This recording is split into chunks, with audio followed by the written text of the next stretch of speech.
Salut Ammar, je suis content de te recevoir encore une fois pour parler de l'islam en Suisse. Cette vidéo sera consacrée en fait à une situation qui me semble et te semble choquante. Dans quel sens choquante? C'est que la Commission fédérale contre le racisme, notamment la Commission fédérale contre le racisme, défend les musulmans à raison, mais ne fait jamais mention des normes discriminatoires musulmanes dont sont victimes les non-musulmans. Pour cela, j'ai demandé à Ammar de préparer cette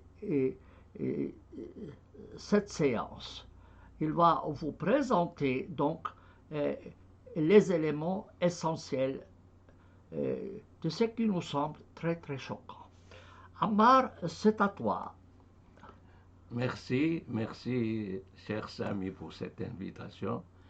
Alors, dans cette, dans cette présentation, on va parler non seulement de la Commission fédérale contre le racisme, mais aussi des prises de position très importantes du Centre suisse Islam et Société.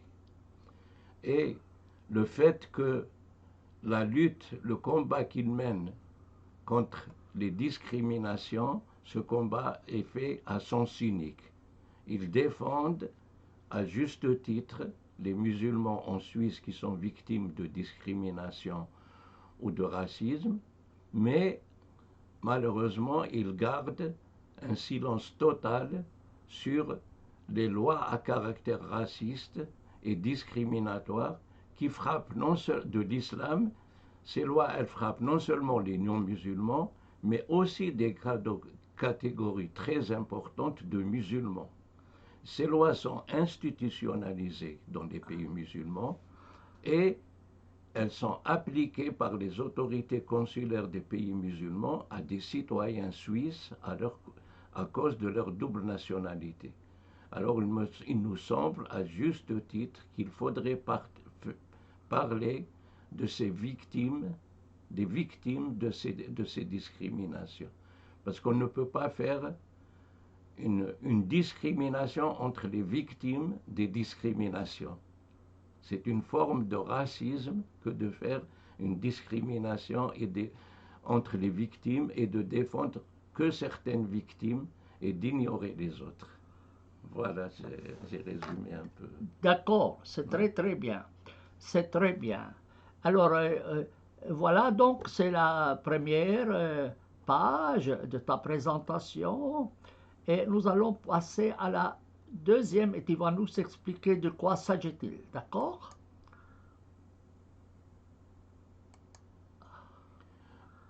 Alors, comme exemple, il y a l'important colloque qui a été organisé en 2017 par le Centre suisse Islam et Société et la Commission fédérale contre le racisme. Ce colloque a duré une journée tout entière et il a été consacré à l'hostilité, uniquement à l'hostilité envers les musulmans. Oui. Alors on précisera qu'en Suisse, il se peut, et c'est normal, de lutter contre l'hostilité envers les musulmans ou des actes à caractère raciste, mais on précisera qu'il s'agit de faits qui relèvent de personnes, d'attitudes personnelles.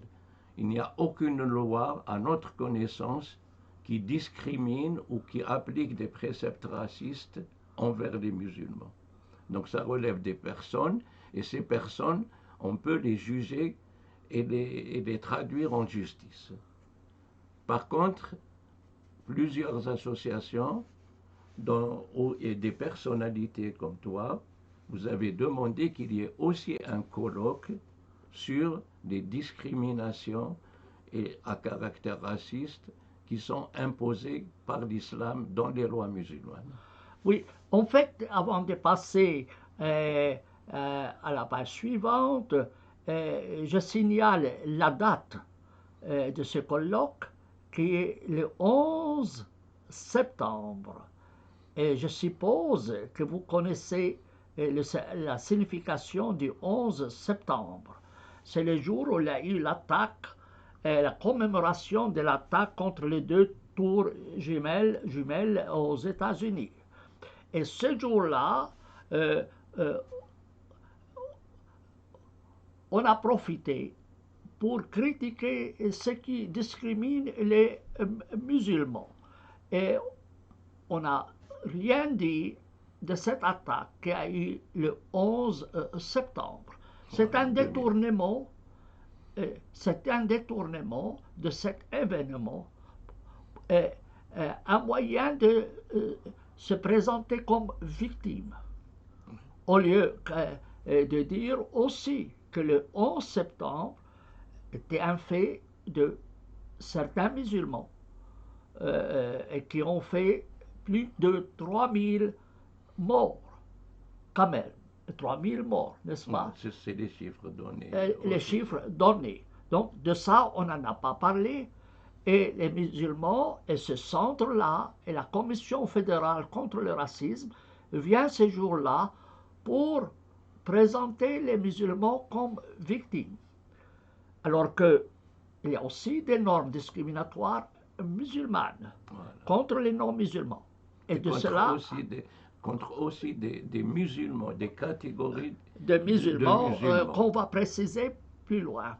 Donc, c'est vraiment une manière de se présenter en victime. Au lieu de dire, bon, ce jour-là doit être la commémoration d'un fait quand même très grave, qui s'est passé le 11 septembre, ça on n'en a pas parlé, et de dire, il n'y a pas que les musulmans qui sont victimes, et des non-musulmans, mais il y a aussi des non-musulmans, et même des musulmans qui sont victimes des normes musulmanes. Et de cela, pas un mot. Voilà. Et moi, avec Ammar, nous avons participé à ce colloque. Et nous sommes intervenus pour dénoncer cette attitude. Pourquoi ce colloque a un caractère unilatéral? Et j'estime que cette attitude de ce centre est indécente et inacceptable. Alors, je te laisse présenter la deuxième page à Ammar. Donc voilà, c'est un colloque, hostilité envers les musulmans. Voilà. L'unique chose qui les intéressait. Dans la société, dans les médias et en politique. Oui, et organisé le 11 septembre, sans un mot de cet événement-là, et sans un mot de l'hostilité des musulmans à l'égard des non-musulmans et de certaines catégories de musulmans. Absolument un colloque unilatéral. Et nous l'avons fait savoir pendant le colloque, comme après le colloque, oui. Et même avant le colloque. Comme on vous le montrera maintenant, en leur disant nous sommes aussi contre toute discrimination envers les musulmans, mais pourquoi escamotez-vous les discriminations des musulmans contre les non-musulmans et contre certaines catégories de musulmans? Et nous allons vous expliquer quelle était la réaction, quelle était la réponse de la Commission fédérale contre le racisme. D'ailleurs, à signaler ici tous les écrits de la Commission fédérale contre le racisme, en ce qui concerne les musulmans, consiste à présenter les musulmans comme victimes, sans jamais signaler les normes musulmanes qui discriminent les non-musulmans et certaines catégories de musulmans en Suisse même. Alors on se demande, est-ce que c'est une commission en faveur des musulmans ou envers de tout le monde? Parce que je suppose qu'il devait avoir un caractère général et pas uniquement à défendre les musulmans, mais à défendre toute victime de discrimination. Or, je peux vous inviter à voir le site de la Commission fédérale contre le racisme pour voir s'il a une seule fois dénoncé les normes musulmanes qui discriminent les non-musulmans et certaines catégories de musulmans, même en Suisse. Jamais. Je n'ai jamais vu une seule ligne. Alors que les écrits de cette commission sont très nombreux pour dénoncer les discriminations envers les musulmans. Alors, voilà donc un exemple concret, mais on va vous expliquer comment ça s'est déroulé. Allons-y. Donc là, on voit la présidente de la Commission fédérale contre le racisme, Madame Martine Brunswick-Graf, et puis les deux responsables du Centre suisse Islam et Société de l'Uni de Fribourg, Hans-Jörg Schmid et Mallory Schnolli-Perdy.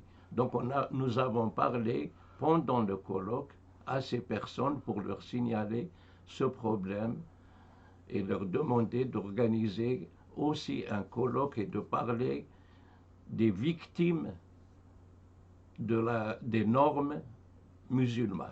Et on vous signalera ici pourquoi on a mis la photo de la présidente, Martine Brunswick-Graf, c'est parce qu'elle a soutenu ce colloque et y a contribué par une intervention.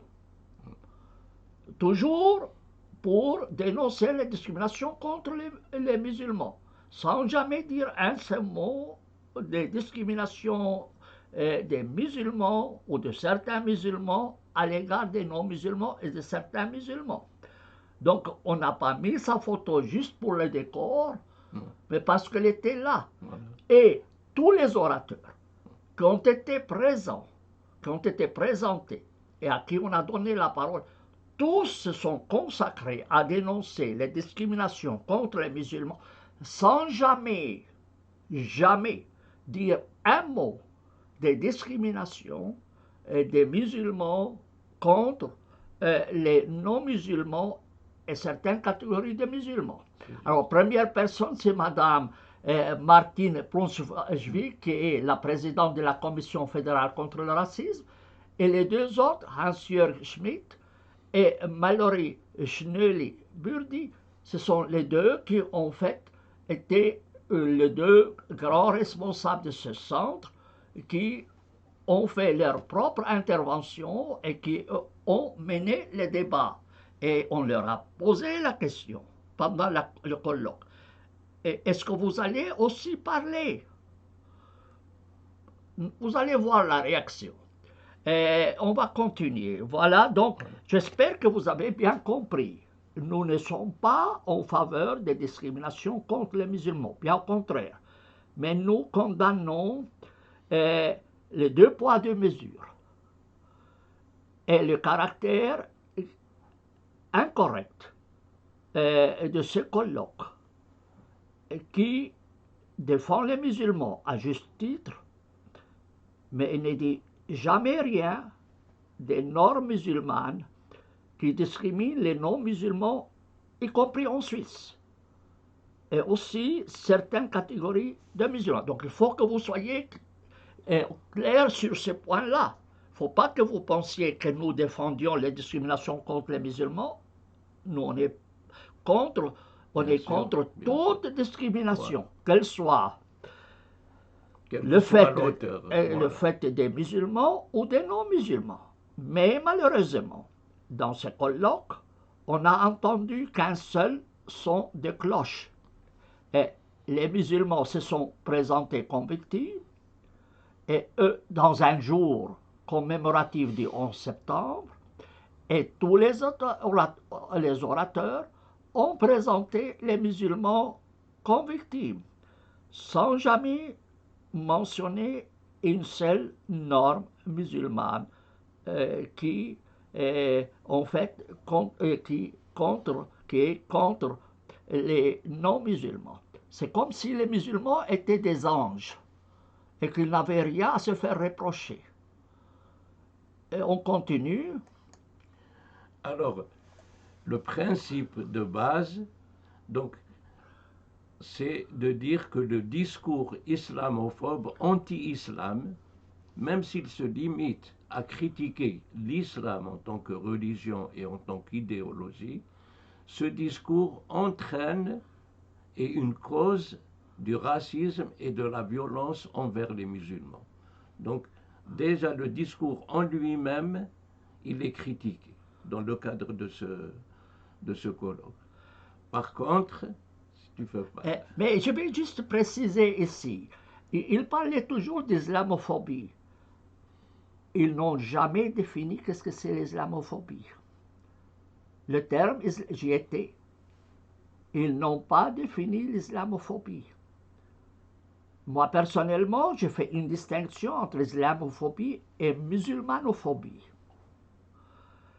L'islam, on peut en avoir peur. La phobie, ça veut dire c'est la peur.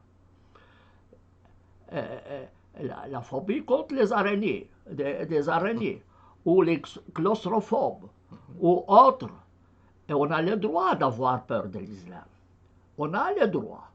Eh bien non, s'ils veulent vous placarder, ils vous disent « Ah, vous êtes islamophobe », sans vous dire en quoi vous êtes islamophobe. On peut bien être islamophobe, ça veut dire j'ai peur des normes que comporte l'islam. J'ai peur et j'ai le droit d'avoir peur. Quand l'islam commande de tuer les apostats, eh bien moi je suis contre.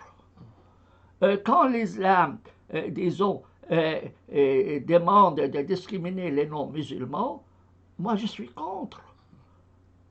Moi j'ai écrit un article intitulé « Je suis islamophobe et fier de l'être ». Mais je ne suis pas musulmanophobe. Donc il faut faire une distinction très claire entre islamophobe et musulmanophobe. Et là, dans ces colloques, ils n'ont pas fait cette distinction. Vous êtes islamophobe, donc vous êtes condamnable. Alors qu'on a le droit d'être islamophobe. Ça veut dire, je précise, linguistiquement, islamophobe, ça veut dire avoir peur de l'islam. Est-ce que je n'ai pas peur de l'islam? J'ai peur de l'islam. Je ne cache pas ma peur de l'islam. Et ça serait vraiment déraisonnable de dire que je n'ai pas peur de normes musulmanes qui prévoient la violence, qui discriminent les femmes, qui discriminent les non-musulmans, qui prévoient de tuer toute personne qui change de religion. Alors, rien que pour... rien qu'en disant je suis contre les normes sur l'apostasie, ah, vous êtes islamophobe. Mais est-ce que j'ai le droit d'être islamophobe ou pas? Bien sûr, j'ai le droit d'être islamophobe. Et je défends mon droit d'être islamophobe. J'ai le droit d'avoir peur des normes musulmanes. Mais je ne suis pas musulmanophobe. Je vous donne un exemple très simple pour que ça soit clair. Moi, j'ai rien contre les Espagnols, mais je suis contre la corrida. Je suis contre le fascisme, mais j'aime les Italiens. Je suis contre le nazisme, mais j'aime les Allemands. Donc, il faut faire cette distinction. L'islam est une idéologie, c'est un ensemble de normes qui violent les droits de l'homme. Il faut le préciser. Les normes musulmanes violent les droits de l'homme. Et c'est la Cour européenne des droits de l'homme qui l'a dit. Donc, la Cour européenne des droits de l'homme est islamophobe? Ça serait déraisonnable de dire cela. Donc, on joue sur ce terme. On vous accuse d'islamophobie pour vous faire taire, sans savoir mais en quoi vous avez peur. Est-ce que c'est légitime d'avoir peur ou pas? Alors ça c'est un élément important qu'il faut bien comprendre du début. Et il y a beaucoup de gens qui commencent à tout de suite vous placarder, vous êtes islamophobe. Mais monsieur, j'ai le droit d'être islamophobe. J'ai le droit d'avoir peur de certaines normes musulmanes qui violent les droits de l'homme. La Cour européenne des droits de l'homme l'a bien dit. Des normes musulmanes sont contraires aux droits de l'homme. Alors on ne peut pas me dire que non, je n'ai pas le droit d'être islamophobe. Sinon, vous devez dire que la Cour européenne des droits de l'homme est islamophobe. Ce qui n'est pas le cas, je suppose. Je suppose. Alors, on va continuer la page, juste pour que quand même vous éclairez sur le jeu des mots. Et je ferai une autre remarque, c'est ce discours dont tu parles, qui est considéré comme de l'islamophobie. On culpabilise les gens qui tiennent ce discours en affirmant tout simplement qu'ils ont peur de l'islam ou qu'ils condamnent les normes musulmanes et les préceptes musulmans. Alors on dit que ce discours en lui-même entraîne le racisme et la violence envers les musulmans. Donc c'est une culpabilisation de ceux qui essayent de discuter et de parler de l'islam en tant que religion, en tant que législation et en tant que gouvernance. Oui, et en fait, on connaît des organisations qui refusent de m'inviter à un colloque, à parler dans un colloque, parce qu'ils disent « Ah, vous êtes islamophobe », sans me dire en quoi je suis islamophobe. Est-ce que je suis légitimé à avoir peur de certaines normes musulmanes ou pas? Eh bien non, il y a l'étiquette Sami El-Dib islamophobe ou Ammar islamophobe. Donc on ne vous invite pas. Il y a certains même qui refusent de mettre nos livres, mes livres à moi, dans des instituts de théologie. Parce qu'ils disent non, M. Aldeb est islamophobe. Vous voyez jusqu'où ça va aller la manie?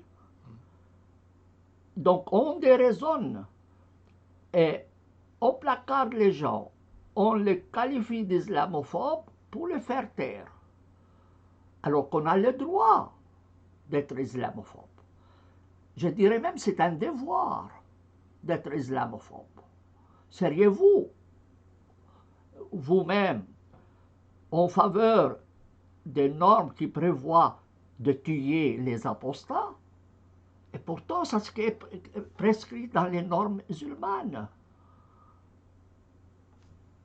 Les ministres arabes de la justice ont adopté un code pénal unifié qui se trouve sur le site de la Ligue arabe, qui dit clairement, noir sur blanc, tout musulman qui quitte l'islam doit être mis à mort.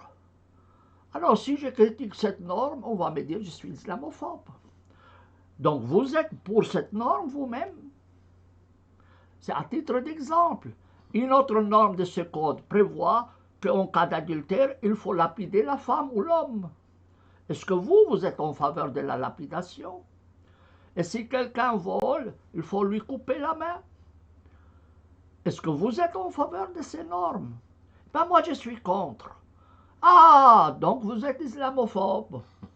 Vous voyez? Donc vous devez être en faveur des normes qui violent les droits de l'homme. Donc le fait de défendre les droits de l'homme contre des normes discriminatoires vous transforme en islamophobe qui n'a pas le droit de participer à des colloques, qui n'a pas le droit d'être invité par des télévisions ou des journaux, qui n'a pas le droit d'avoir ses livres mis dans des bibliothèques de théologie ou autres. Donc vous devez comprendre cet élément-là. Alors il y en a même des rapports qui sont faits un peu partout. Qui sont les islamophobes en Suisse? Qui sont les islamophobes là, ici ou là?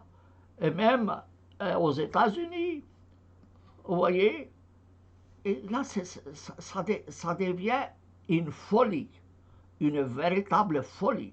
Et je précise, je suis islamophobe et je suis fier d'être islamophobe, mais je ne suis pas musulmanophobe. J'aime les musulmans, comme j'aime les Allemands, comme j'aime les Italiens, comme j'aime les Espagnols, mais je ne suis pas tenu d'aimer le nazisme. Je ne suis pas tenu d'aimer le fascisme.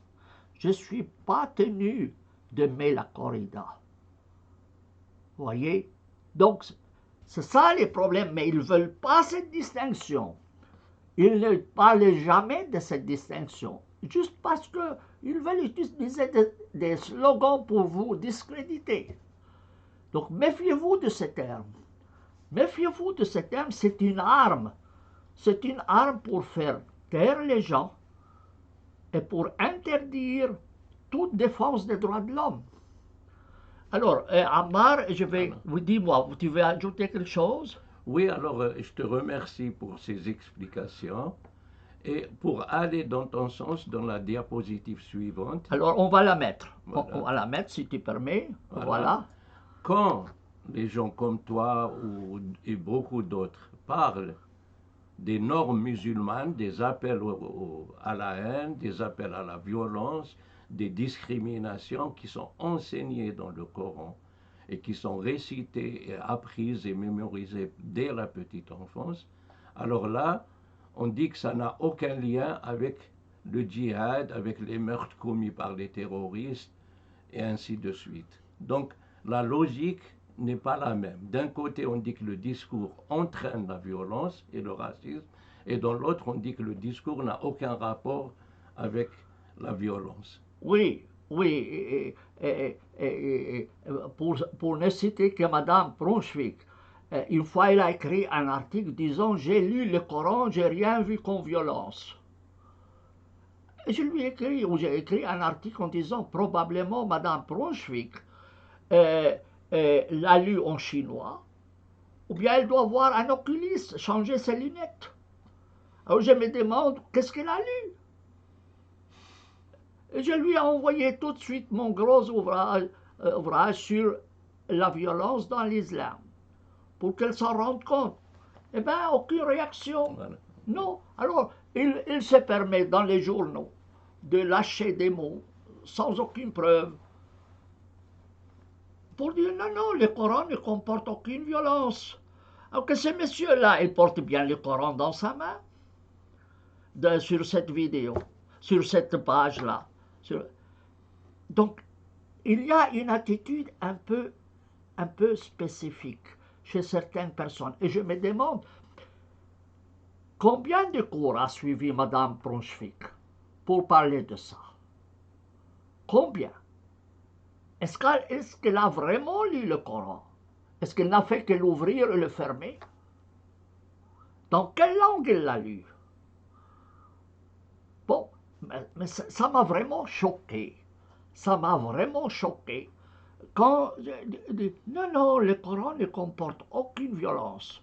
Il y a un article, on peut vous le montrer, mais il n'y a pas besoin. Autrement, on va rester des heures et des heures pour vous expliquer. Mais ces déclarations un peu loufoques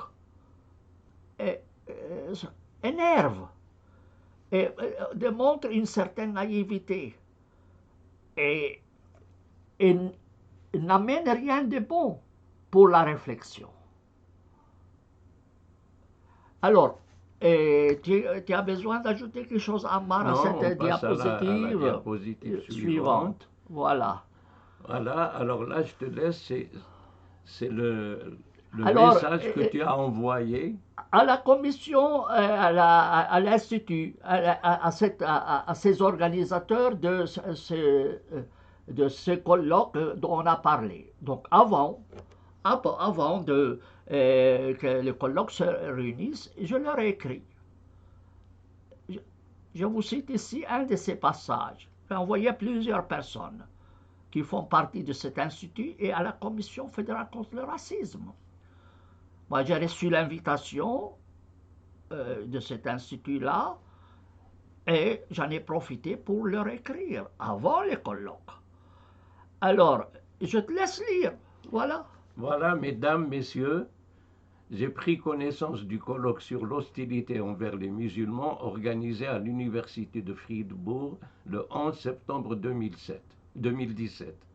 Les thèmes abordés laissent croire que votre colloque présentera les musulmans comme victimes.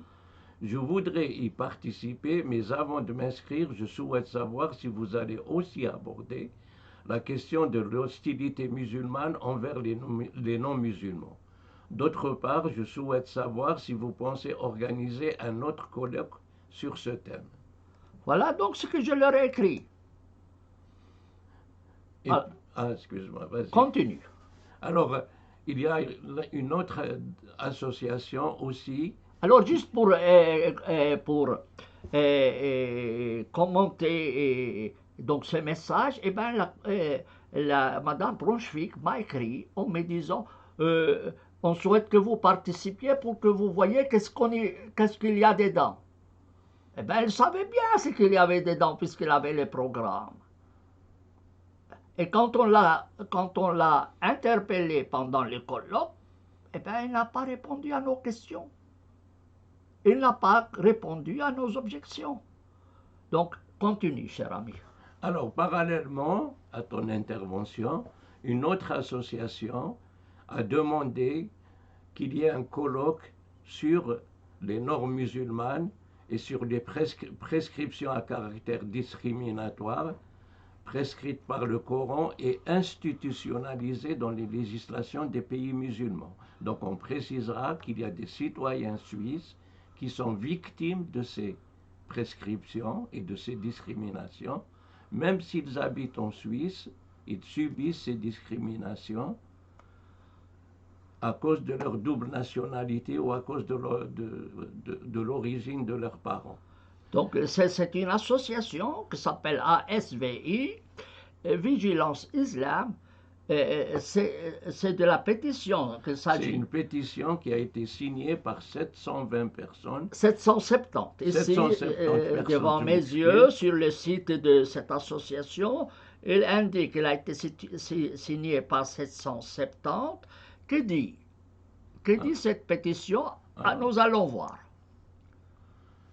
Alors, donc l'association suisse pour la vigilance contre l'islam et les signataires de cette pétition demandent au Centre suisse Islam et Société et à la Commission fédérale contre le racisme d'organiser des colloques et séminaires qui répondent à leurs préoccupations et non pas seulement aux préoccupations et aux doléances des musulmans pratiquants.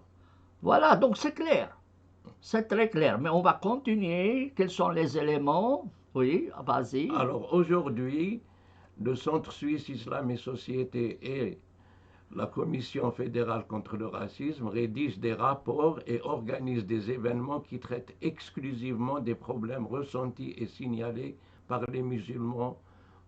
Il faut aussi préciser que ces événements sont aussi financés par nous, citoyens critiques. Un exemple, le 11 septembre 2017, le thème « Hostilité musulmane, société, médias et politique » sera abordé. De plus, le choix de cette date pour exposer les doléances des communautés musulmanes nous choque particulièrement. Et il continue, dans ce contexte, nous exhortons les destinataires de cette pétition à organiser des rencontres et des débats sur, par exemple, les sujets suivants. 1. Pourquoi les revendications des partisans de l'islam sont-elles un problème pour de nombreux citoyens non musulmans en Suisse? 2. À quels défis les services publics, écoles, hôpitaux, administrations et les entreprises sont-ils confrontés face aux revendications islamiques?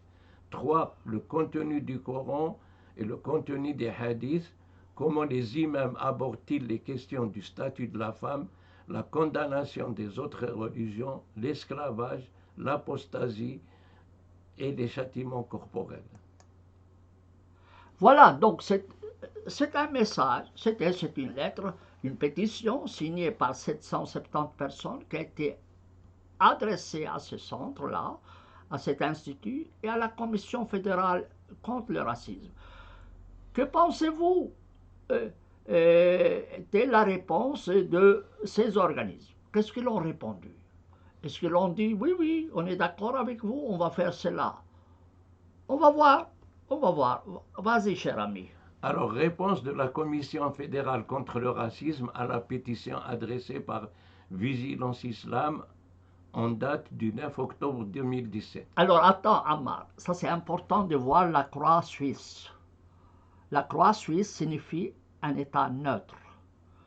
elle ne doit prendre position ni pour l'un ni pour l'autre. Elle doit lutter contre toute discrimination.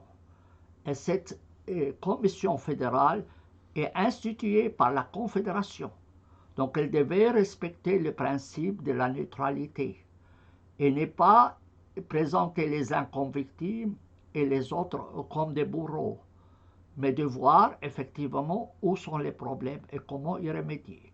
Alors, le 7 novembre 2017, la Commission fédérale, je crois que c'est la signature de Mme Brunswick, la bonne dame là qui dit qu'il n'y a aucune violence dans les Corans, voilà qu'est-ce qu'il répond. Je te laisse présenter.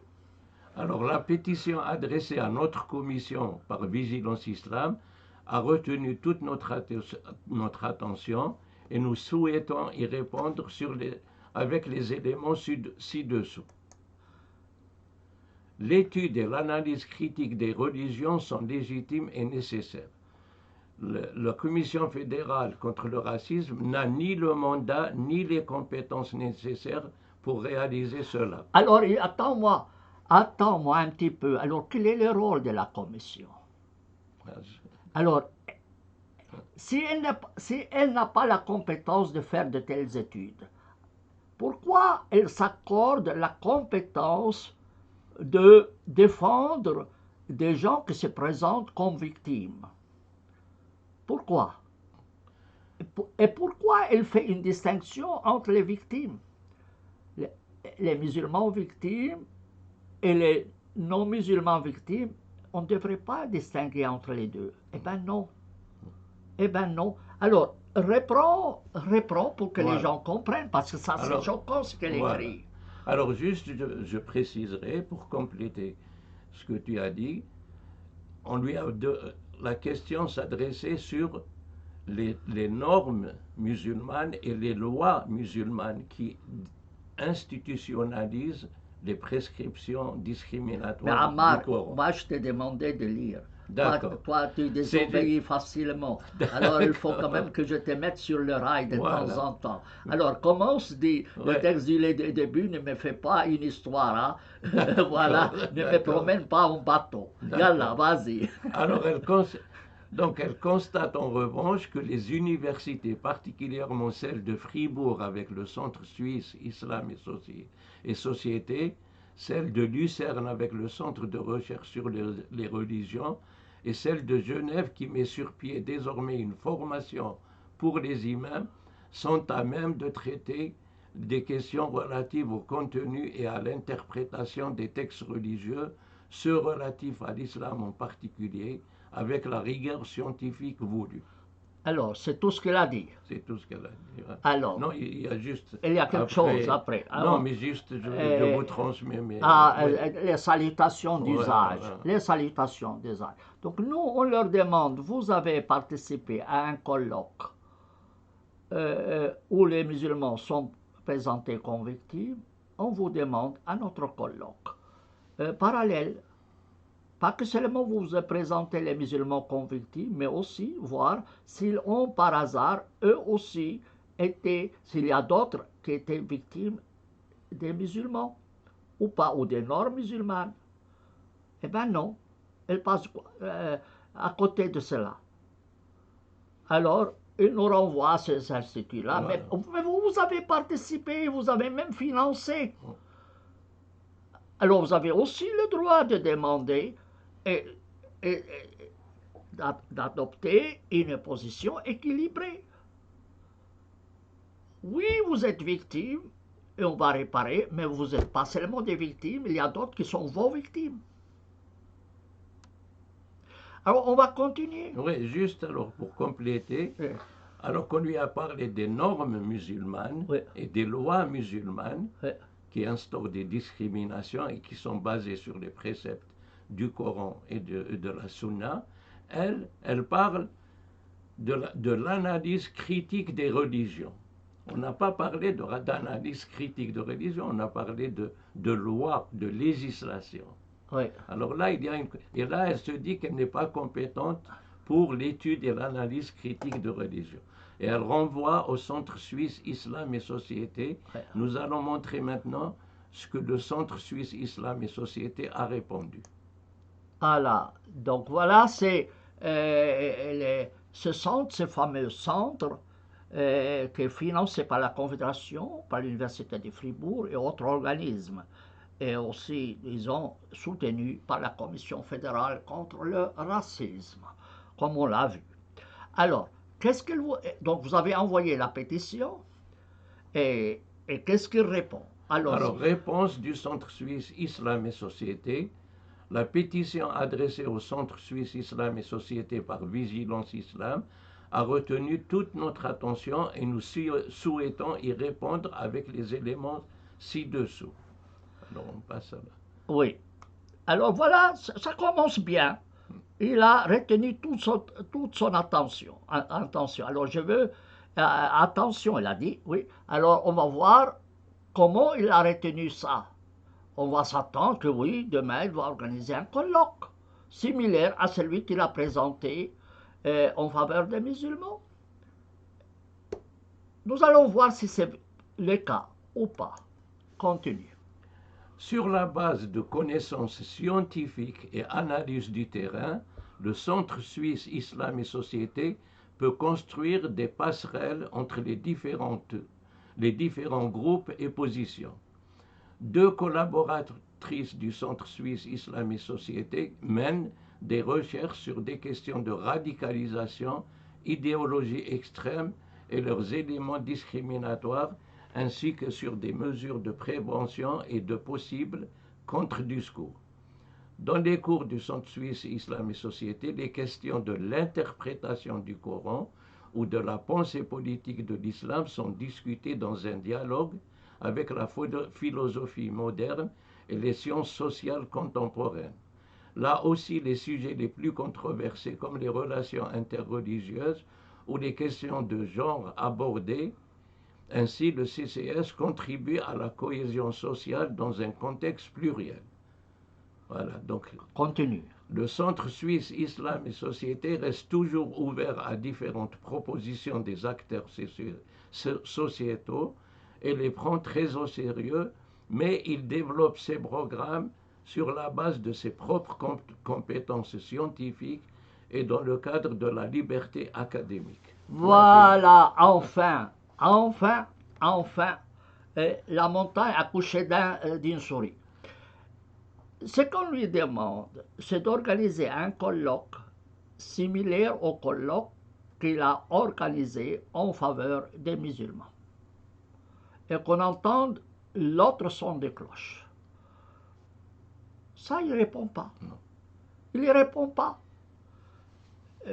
Soit il ne lit pas, il n'a pas lu la pétition ou mes lettres, soit il se fout de nous. Il essaye un peu de tourner autour du pot. Il dit, c'est nous qui décidons dans quelle direction nous allons. Donc votre décision était de présenter les musulmans comme victimes, mais vous ne voulez pas nous faire un colloque similaire de l'autre côté. Ça, c'est qu'on constate. Ça, c'est qu'on constate. Donc, c'est un refus poli, mais je dirais indécent. On continue. Allez-y. Alors, voilà, comme tu l'avais précisé avant, il y a beaucoup de littérature qui est diffusée par la Commission fédérale contre le racisme et aussi une très nombreuse littérature diffusée par le Centre suisse Islam et Société. Mais dans toute cette littérature, on parle de l'hostilité envers les musulmans, des discriminations envers les musulmans en Suisse ou ailleurs, en Europe, mais jamais des problèmes posés par le droit musulman et les lois musulmanes et les discriminations qu'ils imposent, non seulement envers les non-musulmans, mais également envers des parties importantes de la communauté musulmane. Alors j'ai un petit commentaire aux auditeurs. Ayez la curiosité d'aller sur Google et de taper Commission fédérale contre le racisme et regardez leurs publications. vous allez vous rendre compte que cette commission est vraiment unilatérale. Ce qui pose un problème. Ce qui pose un problème. J'ai consulté de nombreux documents de cette commission. Je n'ai pas trouvé une seule ligne dans laquelle elle critique les normes musulmanes. Mais je peux bien me tromper. Nous enverrons cette vidéo aussi à la Commission fédérale contre le racisme. Et je serai heureux qu'il m'indique le contraire. J'aurais appris quelque chose, au moins de cette vidéo, dans l'autre sens. Ouais. Je vais bien revoir mon jugement. Mais j'aimerais quand même qu'il me présente des faits. Qu'elle m'envoie ces documents dans lesquels elle critique les normes musulmanes discriminatoires. Pas qu'elle m'envoie un article où elle dit « j'ai lu le Coran, j'ai rien vu comme violence ». Bon, madame, vous avez un problème. Vous avez un problème de vue. Il faut aller chez un oculiste et changer de lunettes. Je vous ai envoyé un livre sur la violence dans l'islam. Vous n'avez même pas accusé la réception de ce livre. Alors on se demande, quel est votre rôle? Quel est votre rôle? On va continuer maintenant. On va continuer maintenant. Donc voilà, prenez note de ce titre. On va continuer maintenant. Oui. Voilà, donc ils font référence au comportement hostile à l'islam et aux musulmans. Donc on voit qu'il y a un amalgame, comme tu le précisais. Ouais. S'il y a un comportement hostile à l'islam, ça devrait être légitime, puisque l'islam c'est une idéologie, une religion, et on a le droit de critiquer ou de parler ou de remettre en cause les préceptes d'une idéologie. Mais là, on crée l'amalgame entre l'hostilité envers l'islam et l'hostilité envers les musulmans, qui vont de la discrimination raciale dans l'éducation, la vie professionnelle ou les procédures de naturalisation, et qui vont jusqu'aux violences physiques envers des musulmans en passant par des attaques des mosquées et des centres islamiques. D'accord. Je vais juste revenir. Donc voilà l'adresse, la Commission fédérale contre le racisme. Vous allez là-dessus et vous avez publication de la Commission fédérale contre le racisme. Vous pouvez les consulter. On passe à la diapositive suivante. Voilà. Et puis on organise des centres de soutien, de défense des musulmans. Donc les musulmans, s'ils ressentent qu'ils sont victimes d'une discrimination, il y a des centres de soutien, aussi bien à la Commission fédérale contre le racisme que dans les associations musulmanes qui travaillent en collaboration avec le Centre suisse Islam et Société et la Commission fédérale contre le racisme. Et ainsi, ces personnes peuvent déposer leurs plaintes et recevoir des réponses et même être aidées pour poursuivre en justice les personnes dont elles sont victimes. Alors j'aimerais savoir si la Commission fédérale contre le racisme est d'accord d'organiser une telle activité aussi en faveur de ceux qui sont victimes de normes musulmanes. C'est ce que je me pose comme question. Ouais. Et il n'y a pas que des musulmans qui sont victimes de violences ou de discriminations. Il y a aussi des non-musulmans, ou même des musulmans, qui sont victimes de discrimination de la part de musulmans. Alors là, juste pour compléter, je signale que nous avons écrit aussi bien au Centre suisse Islam et Société qu'à la Commission fédérale contre le racisme et même aux autorités cantonales.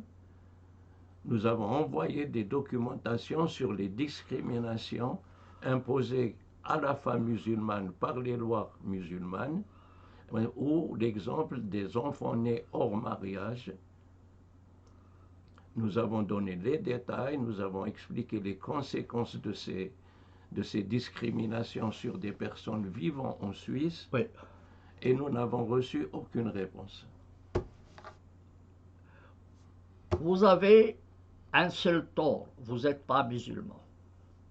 Non, Si vous étiez musulman, il aurait couru à votre aide. non, moi je suis né musulman. Non, mais je veux bien, mais si ce qu'ils avaient écrit étaient des musulmans, Ah, d'accord. vous voyez, eux se consacrent à présenter les musulmans comme victimes. D'accord. Alors c'est ça les problèmes. C'est ça les problèmes que nous dénonçons dans cette vidéo. Vas-y. Alors voilà, par exemple, si je prends juste deux exemples, les lois le code de la famille en Algérie est basé sur la charia et il comporte beaucoup de discriminations qui sont dénoncées par les femmes algériennes et par la société algérienne elle-même. Et malheureusement, des citoyennes suisses d'origine algérienne sont victimes de ces lois, ou bien l'exemple du voile imposé aux fillettes, puisque même dans l'école primaire, des fillettes sont autorisées à porter de voile alors qu'elles n'ont pas atteint leur majorité et fait un choix personnel d'adhérer à ce précepte. Il faut préciser ici un élément. C'est que dans les pays arabes et musulmans, il y a des femmes qui se sont battues pour se libérer du voile. Et on a exemple de cheikhs de l'Azhar dont les femmes ne sont pas voilées. Et il y a même des familles royales, celle de la Jordanie, la famille royale de Jordanie, la famille royale marocaine. Leurs femmes et leurs filles ne sont pas voilées.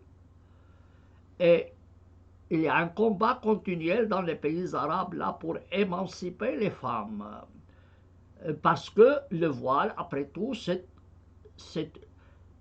n'est pas seulement un tissu, c'est une arme politique. C'est aussi une discrimination à l'égard de celles qui ne sont pas voilées. Je peux vous donner de nombreux exemples dans les journaux et dans les sites musulmans qui traitent les non-voilés de putes. Je peux vous donner de nombreux exemples. Donc eux, avec ce voile, ils disent, nous sommes bien, vous êtes des putes. Et ça, on ne se rend pas compte. Et ça, c'est un problème. Et on va continuer, juste pour dire, allons-y. Alors, pour illustrer ces discriminations, nous allons prendre deux exemples. C'est des discriminations qui sont prescrites par le Coran et institutionnalisées dans les législations des pays musulmans. Et qui ont des effets aussi sur la Suisse. Exactement. Ça, il faut qui sont appliqués par les services consulaires à des citoyens suisses. Mais il y a aussi qui sont enseignés dans les mosquées suisses. Et puis voilà, en plus, voilà, oui. Ça c'est un problème très grave parce que ces discriminations se basent sur des préceptes du Coran et ou des préceptes de la Sunna du prophète, et ces textes fondateurs de l'islam sont enseignés dans toutes les écoles coraniques et les instituts musulmans, y compris en Suisse, dans notre pays. Et ceci est en principe contraire à la loi suisse. Oui, on va continuer. Alors, on prendra l'exemple de l'inégalité entre l'homme et la femme dans les lois musulmanes. Oui. Voilà, tu peux pas. Voilà.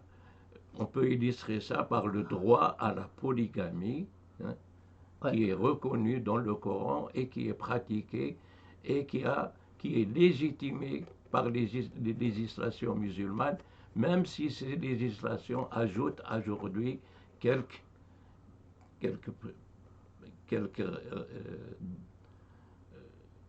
limitations à celui qui veut prendre plusieurs femmes. Oui. Il reste que fondamentalement, l'homme a droit à plusieurs femmes, à épouser plusieurs femmes, tandis que la femme n'a pas ce droit, donc c'est une inégalité fondamentale dans l'islam. Mais Ammar, toi, tu as présenté ici un homme avec 4 femmes. Mais en réalité, tu as oublié le mariage temporaire. Voilà, Le mariage temporaire qui est en vigueur chez les chiites, c'est que vous avez le droit à 4 femmes. Mais à côté de ces 4 femmes, vous avez le droit à des mariages temporaires illimités. Illimités, qui peuvent durer 1 heure, 1 jour, 2 jours, 1 année, ou comme ça. Donc il n'y a pas que ce problème de 4 femmes. Il y a les mariages temporaires, qui sont encore plus graves que ce mariage-là. Évidemment, le mari a le droit d'avoir 4 femmes, et alors il y a des femmes au Proche-Orient qui disent bon, moi je dois aussi avoir le droit d'avoir 4 maris. Pourquoi est-ce que seulement mon mari a le droit d'avoir 4 femmes? Il est où le principe de l'égalité? On continue. On continue. Voilà. Alors l'autre inégalité, c'est que l'homme musulman a le droit de prendre 4 femmes, et parmi ces femmes, il peut épouser des chrétiens, des non-musulmans, comme les chrétiennes ou des juifs.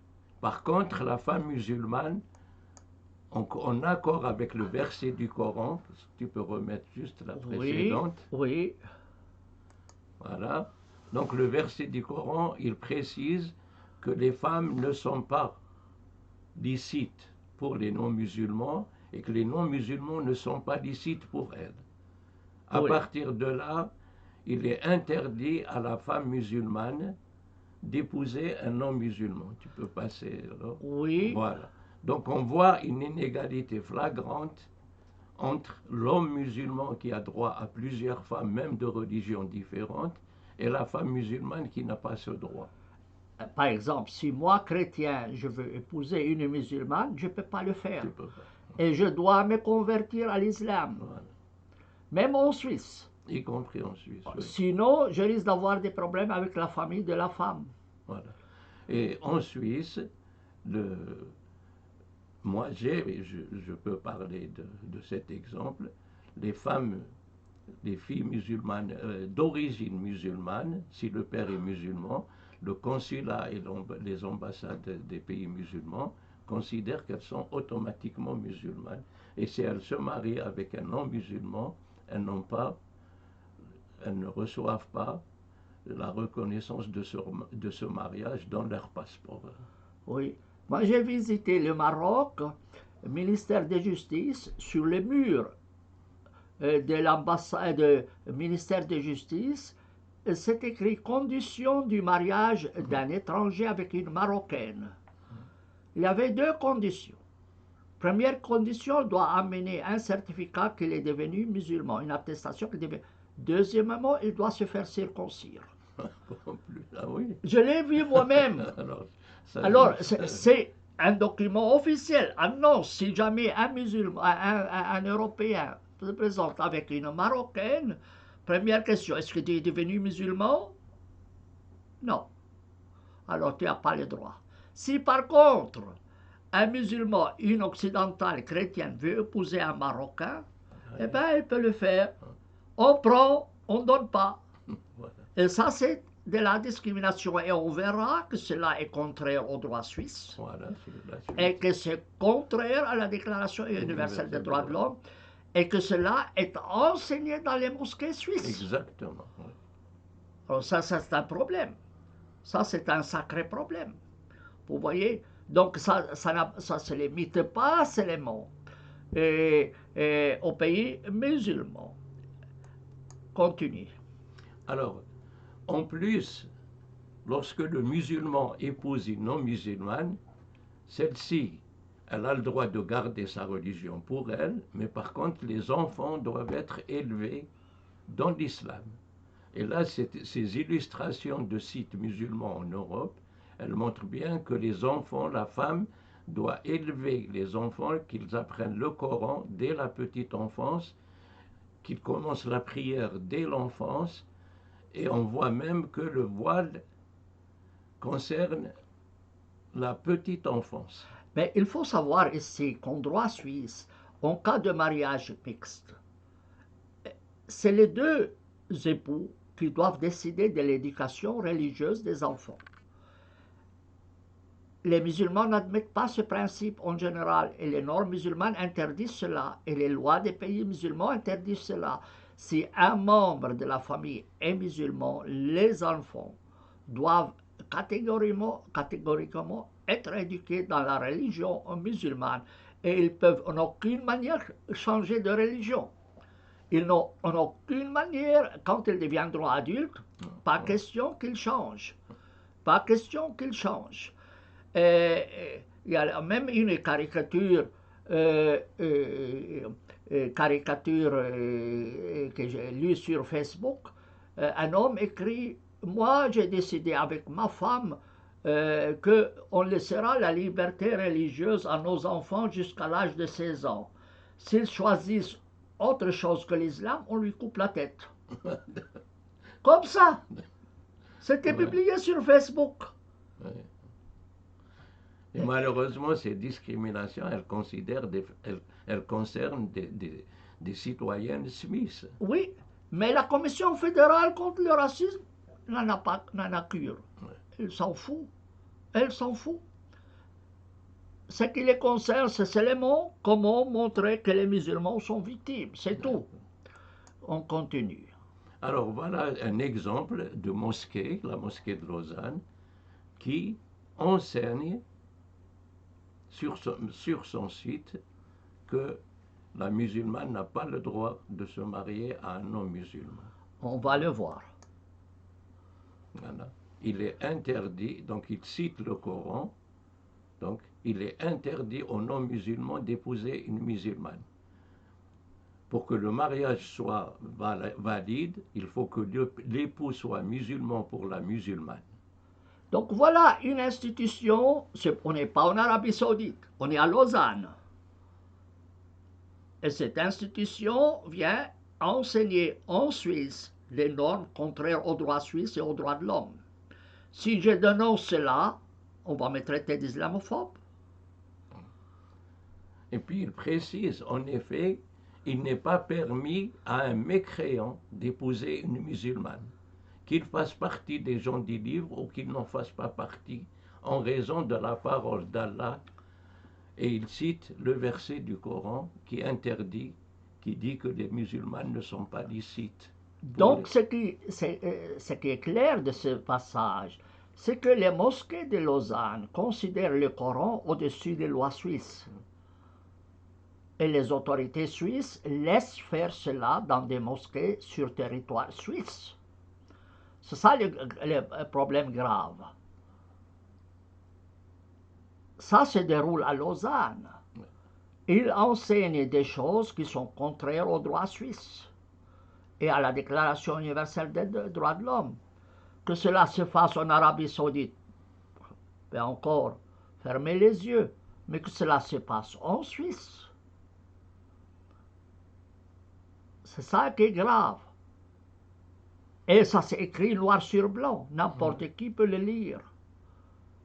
Et Ammar n'invente rien. Non. Il ne fait que reprendre des passages et qui sont publiés sur le site de la mosquée de Lausanne. Et alors juste, je préciserai oui. que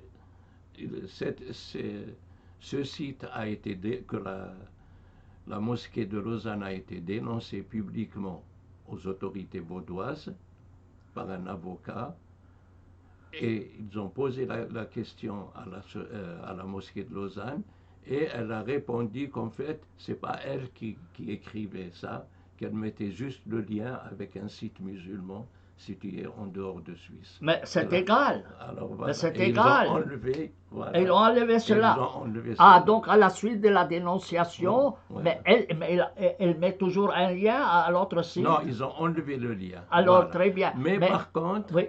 ils continuent à enseigner le Coran, ils continuent à enseigner ces versets, Non, et ils oui, n'ont jamais d'accord. remis en cause ces versets.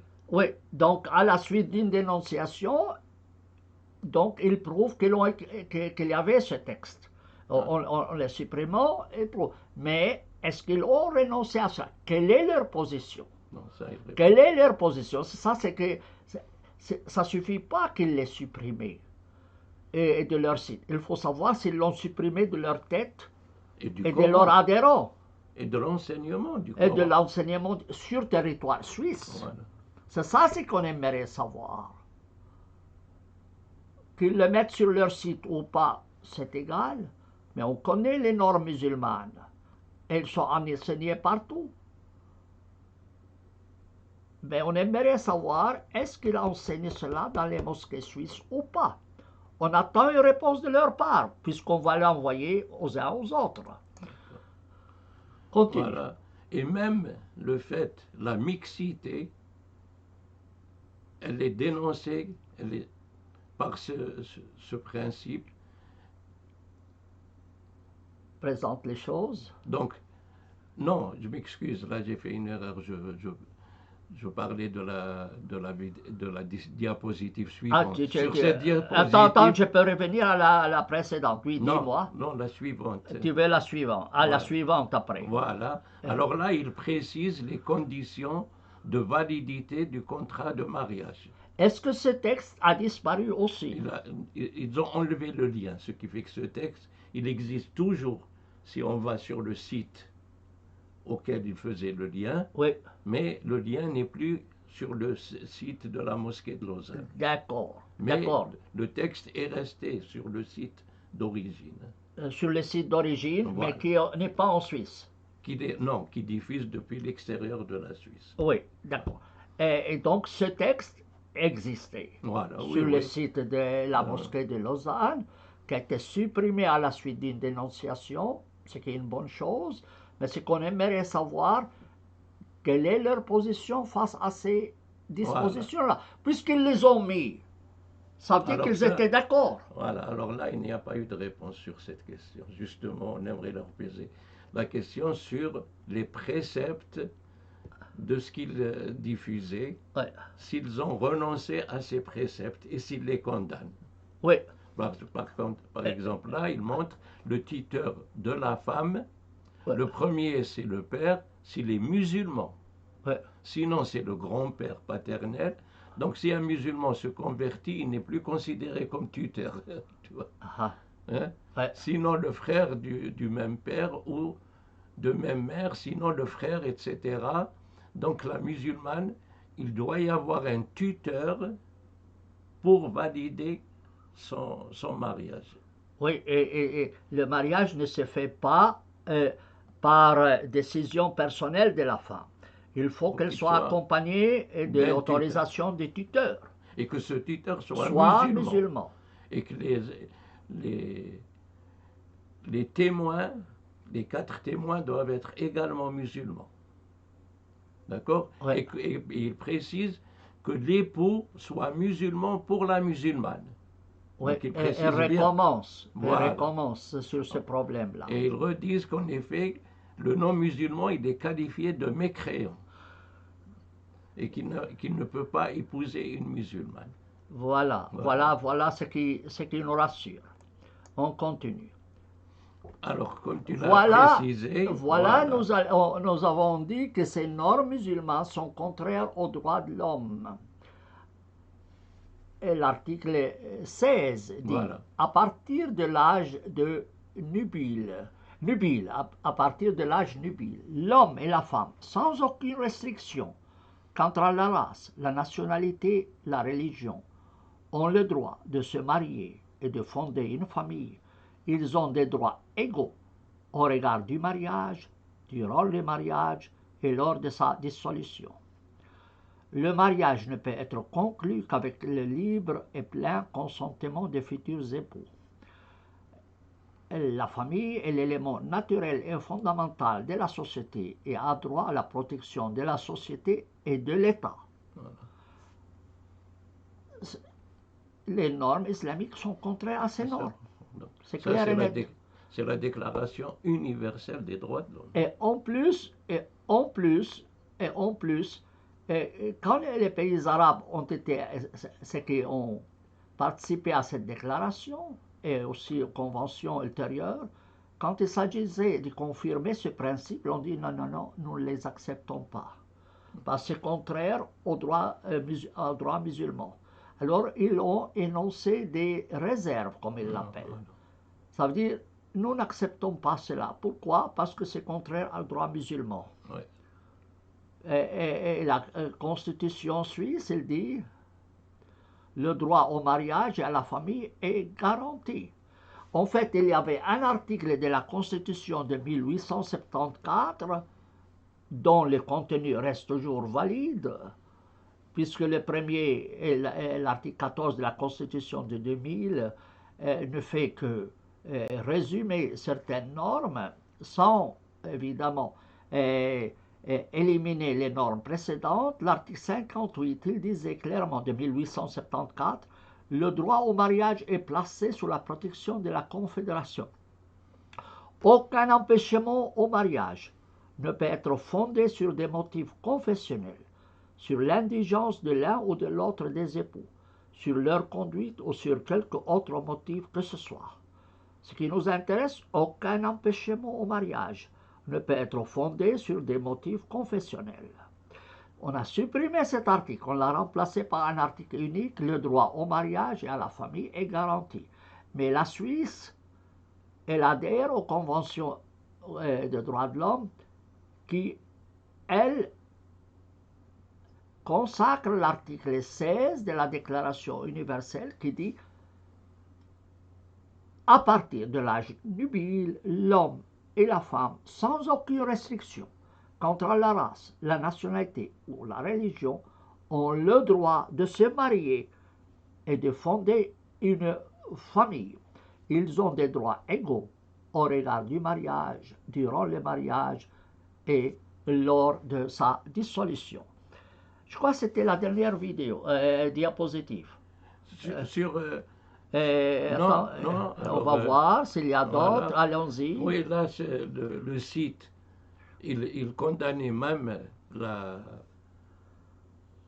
mixité en disant qu'en islam, il n'est pas permis de parler à une femme sans désir, sans la toucher par contact direct, sans être isolé avec elle, et quand elle couvre sa zone de pudeur.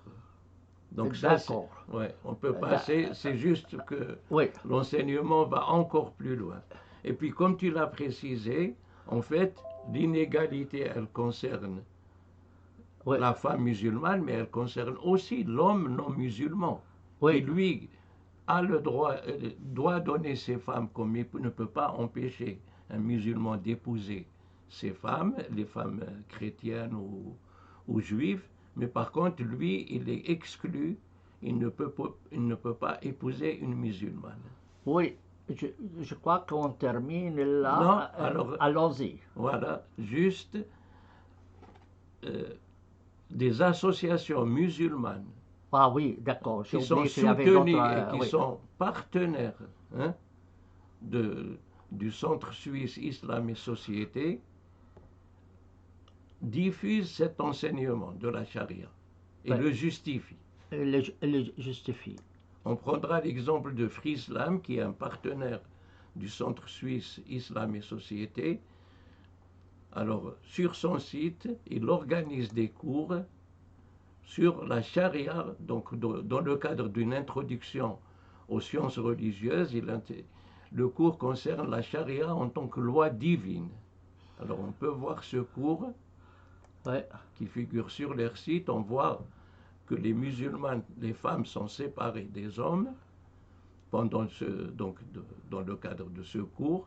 Et dans ce cours, on peut voir la suite. Donc, il se base sur les ouvrages du professeur Monsef Zenati qui enseigne dans un institut qui est très lié au Conseil européen de la Fatwa et aux frères musulmans. J'aimerais être au clair sur ce point. Je vais revenir sur ça. Cet institut est attaché à celui de Fribourg? Non, c'est l'Institut lui-même, Frislam. Il est partenaire du Centre suisse Islam. Ah, partenaire. Oui, tu peux le mot. C'était ça. Un partenaire officiel. Officiel, oui. Donc, un site des frères musulmans qui Ouais. est partenaire de l'Institut de Fribourg. Voilà, oui. Mais incroyable. Mais incroyable. Mais incroyable.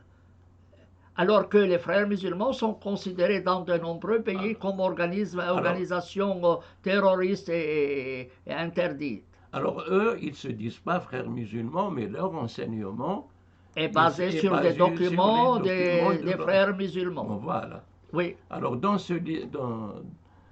le cadre de ce cours, et ça figure, donc ces documents sont pris du site de Frislam, alors ils disent que la législation musulmane intègre aussi bien le sacré que le profane. ouais, Donc pour eux, l'islam concerne tous les aspects de la vie. oui. Et puis sur la suite, Oui. alors il précise d'une manière générale, l'homme est incapable de cerner ses intérêts exacts. Par contre, l'islam comme droit provenant du Créateur est parfait, car il connaît le présent, le passé et le futur, alors que le droit positif fait par des hommes est imparfait. C'est-à-dire, et pour le dire clairement, que pour eux, le droit musulman est parfait et le droit suisse, qui est le droit positif, est imparfait. Voilà. Voilà. L'homme ne peut pas tenir compte de tous les éléments futurs.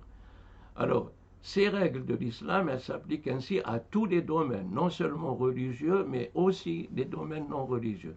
Ainsi, le prophète Mahomet a dit que les choses ordonnées doivent être accomplies dans la mesure du possible, alors que les interdits doivent être toujours respectés.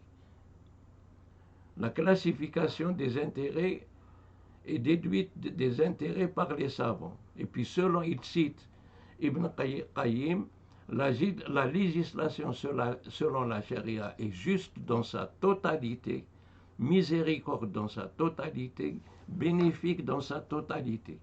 Si une question dévie de la justice vers l'injustice, de la miséricorde vers son contraire, de l'intérêt vers le préjudice, elle ne fait certainement pas partie de la charia, même si on tente de l'introduire par voie d'interprétation. Donc là, la charia est précise, elle n'est pas interprétable et elle est supérieure à tout autre. Le simple fait de retirer la charia constitue en elle-même une injustice. Il ne peut y avoir de justice que si la charia est appliquée. Et ça, ça figure noir sur blanc sur le site de Frislam. Je ne sais pas s'ils l'ont retiré maintenant. Oui. Et puis je prends un autre exemple. Mallory Liperdi, comme faisait l'éloge de Tariq Ramadan. Qui est cette dame? Alors elle est responsable, c'est la grande responsable du Centre suisse Islam et Société que nous avons et qui a participé à l'organisation de ce colloque qu'on a présenté au début. Oui. Alors elle fait l'éloge de Tariq Ramadan comme quelqu'un qui lutte contre le racisme. Et puis les associations musulmanes comme l'Union vaudoise des associations musulmanes aussi, il l'invite à donner des conférences et il est une grande référence pour eux. Il assiste à leur colloque. Oui. Alors qu'il fréquente des responsables comme Évidemment, Youssef Qaradawi, autres qui sont d'ailleurs interdits d'entrer en France. Exactement. Oui, et on va regarder encore d'autres. Voilà, on le voit voilà, avec le centre. Avec Qaradawi, oui. C'est les grands idéologues ou théoriciens des frères musulmans. Voilà. Oui. Et là, on peut voir la vidéo, on va la mettre en... Donc il est invité au centre suisse, à l'Union vaudoise des musulmans, et dans une vidéo qui est toujours disponible et qu'on va mettre en annexe, il appelle clairement la musulmane à ne pas se marier à un non-musulman et il dit que les non-musulmans n'ont pas le droit de se marier à des musulmanes. Donc, il enseigne des prêches franchement racistes alors qu'il est considéré comme une référence par le Centre suisse Islam et Société en tout cas Mallory Chnoliverdi, et par les associations musulmanes. Oui, oui.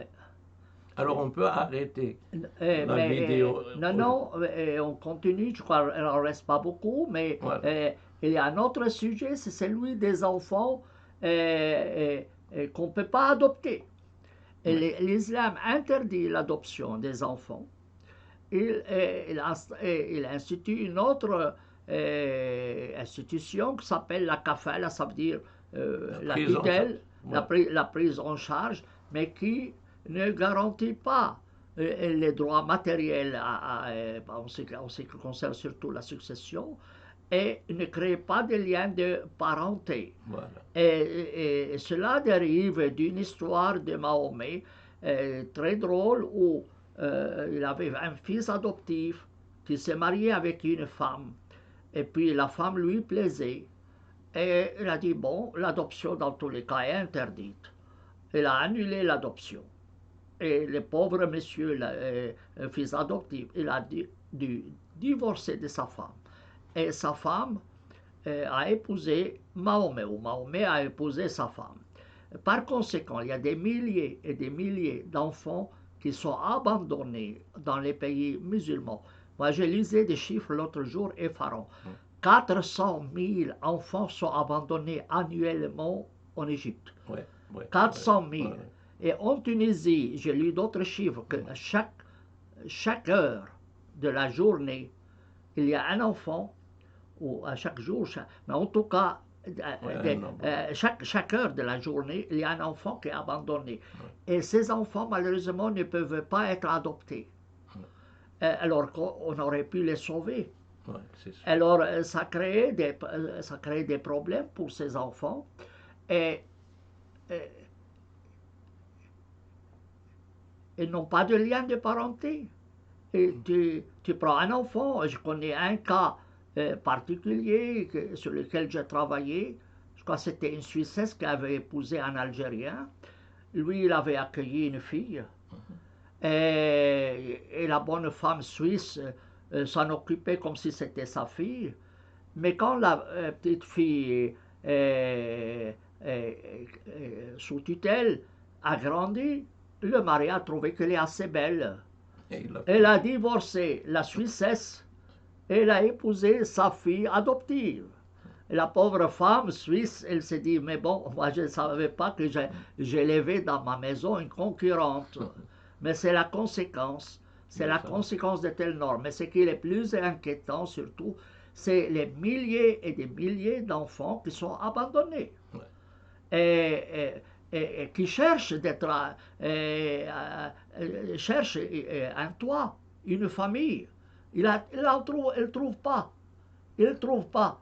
Et par exemple, la Tunisie a permis l'adoption, mais les Français peuvent adopter un enfant tunisien, mais à condition que le père soit tunisien. Et dans les pays musulmans, une condition pour accueillir même un enfant, c'est qu'il doit être musulman si l'enfant est musulman. Alors, et tout ça, c'est pour une histoire d'amoureux, de quelqu'un, une aventure amoureuse de Mahomet, et qui laisse dans la rue de nombreux enfants injustement. Et ça a des conséquences en Suisse. Si moi je veux adopter un enfant, même chrétien, même si je veux adopter un enfant chrétien de l'Égypte, je ne peux pas le faire. Je ne peux pas le faire parce que c'est interdit. Alors il est arrivé, et ils ont trouvé un système pour contourner cela. C'est que la femme est avertie quand une jeune fille entre à l'hôpital pour accoucher d'un enfant. On avertit cette famille-là qui dit si vous avez quelqu'un, vous nous avertissez. Elle entre à l'hôpital avec un coussin, elle fait semblant qu'elle est enceinte, et elle sort avec l'enfant sans les coussins, faisant semblant que c'est son enfant. Mais le problème, c'est que il y a eu un cas, et quand il fallait présenter la demande d'entrée de cet enfant aux États-Unis, Et l'ambassade américaine a refusé d'accorder le visa d'entrée à l'enfant. Ouais. Et alors ça a été dénoncé aux autorités égyptiennes et elle encourt, je crois, 7 ans de prison. Ouais, ouais, ouais. Ou en tout cas plusieurs années de prison, Ouais. parce que, comme quoi, ils ont contourné la norme relative à l'adoption. Alors qu'il s'agit c'est vrai, il faut lutter contre le trafic des enfants, mais il y a aussi le problème, comment sauver ces enfants? Comment ces et les enfants, à partir de l'âge de 18 ans, c'est fini, il n'y a plus de tutelle. Non. Alors, tu les amènes où? Ils n'ont pas le droit d'être adoptés, alors tu les jettes dans la rue. Alors, je ne vais pas entrer dans les questions personnelles. Ammar, je sais que tu as expérimenté cela, mais je ne vais pas entrer dans les affaires personnelles. Mais ça fait mal au cœur, cette situation. Je sais qu'à cause de la guerre en Syrie, il y a des milliers et des milliers d'enfants qui sont orphelins, mais qui ne peuvent pas être adoptés. Qui ne peuvent pas être adoptés. Et c'est une charge énorme sur les États. Et tout ça, c'est à cause de normes injustes. De normes injustes. Sans parler évidemment des problèmes des mariages avec des mineurs. Ouais, ça c'est encore plus grave, Ouais. encore grave, parce que chaque semaine, il y a des morts de fillettes qui sont mariées à des hommes adultes et qui, la nuit de noces, eh ben, elles ne supportent pas cela et elles meurent pendant l'acte sexuel. Ouais. Mais bon, on ne va pas entrer dans les détails. J'espère Ouais. qu'on vous a expliqué en longueur, en largeur, notre indignation face aux normes et à l'attitude de la Commission fédérale contre le racisme et de cet institut de Fribourg. Et j'espère qu'ils auront le courage de nous répondre. Parce que cette vidéo leur sera envoyée. Comme on a fait avec les vidéos précédentes. Et j'espère que les gens seront conscients de cela et seront aussi envoyés aux autorités vaudoises. Vaudoises pour que quand même elles s'en rendent compte de ces problèmes. Il s'agit non pas de lutter contre les musulmans, mais de lutter contre des normes musulmanes discriminatoires, contraires aux droits suisses et aux droits de l'homme. Ça, il faut le préciser. Et puis j'ajouterais juste une chose, parce que, par exemple, dans le cadre de la reconnaissance par dans le canton de Vaud, de l'Union vaudoise des associations musulmanes, alors la condition, c'est que l'Union vaudoise des associations musulmanes respecte l'ordre juridique suisse. Alors la grande question qui se pose, est-ce que le fait que l'Union musulmane et les associations qui font partie de cette union, le fait d'enseigner les préceptes du Coran et de la Sunna, est-ce que ça, qui instaure ces discriminations, est-ce que le fait d'enseigner ça est en accord avec le respect de l'ordre juridique suisse? En principe, on n'a pas le droit d'enseigner ça. Oui. Ce qui signifie que l'enseignement du Coran, des préceptes du Coran, ne sont pas compatibles avec la loi suisse. Ça, c'est ce que dit d'ailleurs la Cour européenne des droits de l'homme. C'est ce que dit la Cour européenne des droits de l'homme dans 2 de ses décisions. Et maintenant, je reviens sur la question du voile. Si j'ai bien compris, cet institut de Fribourg, lui, il considère l'interdiction du voile comme une discrimination à l'égard des musulmans. Donc, lui, cet institut, il défend un islam rétrograde, contre lequel des centaines et des centaines de femmes dans les pays musulmans et arabes ont lutté. Il y a même une fameuse vidéo de président Gamal Abdel Nasser, après son accès au pouvoir. Il a rencontré le guide suprême des frères musulmans et la première demande que lui fait pour le collaborer, c'est qu'il oblige toutes les femmes de l'Égypte de porter le voile. Et le président Gamal Abdel Nasser raconte ça dans un discours public. Je lui dis, mais monsieur le guide, j'ai bien appris que vous avez une fille qui apprend la médecine à l'université de Caire. Il dit oui, mais j'ai vu aussi qu'elle n'est pas voilée. Alors, si vous n'êtes pas capable de voiler votre femme, vous voulez que moi je voile toutes les femmes d'Égypte? Alors, il y a un des présents qui dit qu'il se voile lui-même, qu'il se voile lui-même. Donc, cet institut-là de Fribourg, il défend quoi? Il défend un islam rétrograde contre lequel des centaines et des centaines de femmes musulmanes luttent. Parce qu'ils le considèrent comme discriminatoire. Oui, en effet, il est discriminatoire parce que il y a fondamentalement une inégalité entre l'homme et la femme dans la définition de la partie honteuse du corps. Oui. Chez l'homme, cette partie honteuse, elle se limite entre le nombril et le dessus des genoux, tandis que pour la femme, elle concerne la totalité de son corps qui est défini comme, non seulement comme partie honteuse, mais comme source du mal. Oui, oui. Et moi, chaque fois, mes étudiants me disaient, est-ce que vous êtes pour le voile ou contre le voile? Je disais, moi, je suis pour le voile intégral. Et les gens, les étudiants étaient étonnés. Comment ça? J'ai dit, oui, mais le critère chez les musulmans, c'est le critère du sexe. On voile les femmes, mais pas les hommes. Alors que moi, le critère, c'est la beauté. Alors, les moches, ça, on peut le permettre.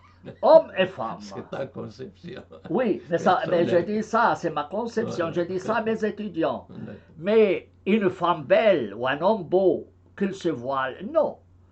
Et si un homme dit voile sa femme ou sa fille, j'exigerai de lui qu'il porte lui-même aussi le voile.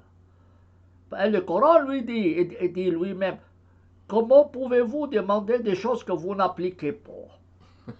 Alors, voilà, vous voulez voiler votre fille. Alors, donnez le bon exemple, voilez-vous, voilez-vous. Et une fois que vous avez voilé, vous êtes voilé, vous revenez nous demander. Vous revenez nous dire, vous voilez ceci ou cela. Et il y a des gens qui soutiennent le voile dans le football français ces derniers jours. Alors moi, des gens qui les soutiennent, je dis, mais pourquoi vous n'êtes pas voilés vous-même? Pourquoi vous voulez que les femmes soient seulement voilées? Parce que chez eux, le voile, c'est une arme politique. Et c'est une arme de dénigrement des autres. Oui, c'est un étendard. De leur idéologie. Oui, mais ils le disent dans les écrits arabes. Et moi, je lis souvent, ils disent une femme qui n'est pas voilée est une femme pute. Donc, ça porte un jugement négatif sur la société. Est-ce que cet institut de Fribourg le sait? Alors, on voudrait savoir pour quel principe il roule. Est-ce qu'il est pour un islam rétrograde contre lequel les pauvres pays musulmans et arabes luttent nuit et jour pour s'en débarrasser? Exactement. Oui. Alors, écoute, Ammar, moi je ne vais pas me prolonger. Ça a fait 1h30. Oui. Mais je crois que ça valait la peine qu'on fasse cela. Et on va se voir dans une autre vidéo prochainement. Mais on vous réserve la surprise. La prochaine fois, ça sera une petite surprise. Donc, Ammar et moi, on a décidé de se rencontrer une fois par semaine, et comme ça pour parler, discuter d'une question qui me touche ou qui le touche à lui. Alors, sur ce, je vous prie de vous abonner à ma chaîne, de cliquer sur le bouton, sur la cloche pour recevoir les prochaines vidéos. Et comme j'ai précisé, cette vidéo sera envoyée à plusieurs personnes. Et nous espérons une réponse et une réaction de leur part. Sur ce, je vous souhaite une bonne soirée et merci beaucoup, Ammar. Un dernier mot à toi? Mais je te remercie beaucoup pour ces vidéos, pour ces explications. Je pense que elles sont très, très, très utiles. Espérons. Et c'est pas un combat contre les musulmans, c'est un combat pour Les humains, l'égalité, pour pour l'humain. l'ensemble des humains, y compris les musulmans eux-mêmes. Je suis d'accord. C'est un combat envers toutes les victimes. Oui. Tout Merci. humain est notre frère et notre Voilà. sœur, quelle que soit sa religion, comme le dit d'ailleurs la Déclaration universelle des droits de l'homme. Voilà. Et puis juste, on va consacrer une vidéo sur les enfants abandonnés à la naissance et qui sont exclus de la société selon le droit musulman. On va le faire.